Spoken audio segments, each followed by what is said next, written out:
racing around the track, looking in my rearview mirror and no one was there. Zooming at 7,000 RPM, the noise of the crowd and other cars vanished. It was just like zooming around the track for practice. I had never felt so calm in my life. The wind from the open windows rushing into my helmet smells like burning rubber and exhaust. I race around a racetrack like a hot knife through butter, smooth, efficiently, and fast. I have been in 20 NASCAR sponsored races, and out of all of them, the last place that I have came in is fifth. I'm able to know where the competition is without having any mirrors to help me, and having a helpful crew chief knowing what he needs to know really helps really helps determine which place of the track is the fastest. Because I have competed in multiple races and worked really hard, I should be considered a NASCAR driver. Competing in multiple races and coming in at the lowest place, fifth, is a very big accomplishment.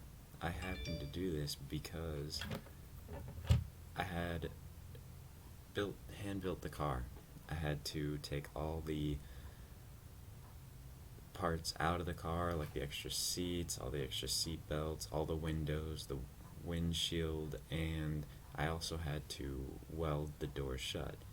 So, in me being able to do this, it really helped me know what was going on with my car so that I could make it the fastest that I could.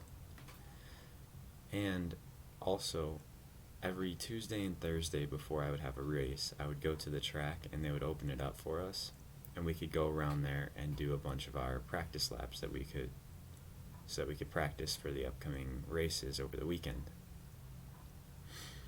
Competing in a lot of races helped me have more knowledge of what the others were doing behind me, so competing many times really helps situations that are not always optimal. So even with no rear view window, I was able to drive defensively and still win, not knowing where the other cars were. I started in last position, so to pass people, I glided to the inside of a track. When I did this, the G-forces actually knocked my windshield up out of its little socket and onto the floor right next to me. So when this happened, I had no idea of knowing where people were in the, behind me after I had already passed them. So what I did was I listened to my crew chief, and he told me to take the center of the track. So I did that, and that way I was able to keep all the others at bay, and I was able to keep my spot, and actually ended up winning that race. So even though I didn't have a rearview mirror, I was still able to make the best out of my situation because of all the knowledge that I had of previous races, and I was able to turn it around into something a little bit better, and knowing my situation really helped with that. Losing a mirror is one thing, but one person who's there to help me is the crew chief, and even without having a mirror, he's like my second pair of eyes to help me out. My crew chief was very helpful in making sure that he knew to tell me where the fastest part of the track was. He studied the other racers and told me their strategies, so I was able to know going into this which cars were more likely to take the inside or the outside lanes around the racetrack. There was an accident in my blind spot, so in my blind spot, when I was looking in front of me, some cars that had been behind me got into a little accident and they were still debris, and the yellow flag hadn't came out yet.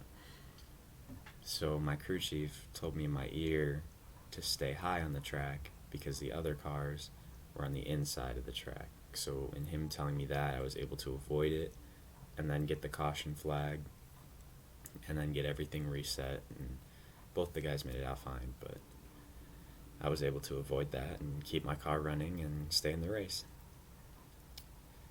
Without being in the car, he was able to steer me through when things were in my blinds. So even in the back, when someone was trying to pass me, he would say, number 2 is coming on your outside. So then I would defensively take up a little bit more room, and that way he wouldn't be able to pass me on the outside. The evidence presented above is many of the reasons I should be considered a race car driver between my experience and my wins.